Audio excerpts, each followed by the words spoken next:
சொல்லணும் பதில். ஒரு சிங்கம் இருந்துச்சான். யார் அந்த காட்டுக்கு ராஜா, யார் இந்த காட்டுக்கு ராஜா சுத்திக்கிட்டே இருந்துச்சான். எல்லாரும் நீதான் சார் நீதான் சார்.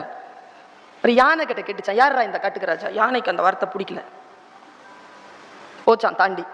ஏய் யாரா இந்த காட்டு தாண்டி போ கேட்கிறல பதில் சொல்லிட்டு போன. தும்பிக்கைய ஒரே அடி, சிங்கம் போய் விழுந்துருச்சு. நம்ம வடிவேல் அண்ணன் மாதிரி சொல்லிச்சு, கேள்விதானே கேட்டேன். சிங்கம் சொல்லிச்சான், நானும் பதிலத்தான் சொன்னேன்.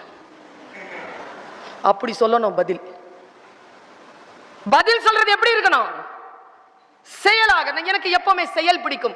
சொல்லிலே உயர்ந்த சொல் செயல். இறைவன் என்பது சொல்லல்ல செயல். அன்பு என்பது சொல்லல்ல செயல். அவர் சொன்னார்ல, கிளாஸ்க்குள்ள போகும்போது நீ அதை பிராக்டிஸ் பண்றியா, அப்போதான் உன்னால பிரீச் பண்ண முடியும். பரமன் சார் கிட்ட சொன்ன பெரிய போராட்டம் சார் அதுன்னு. அப்படி நீங்க செய்யலன்னா நீங்க பேச முடியாது மேடம். அவரு ட்ரூ. எவ்வளவு பெரிய விஷயம் இது.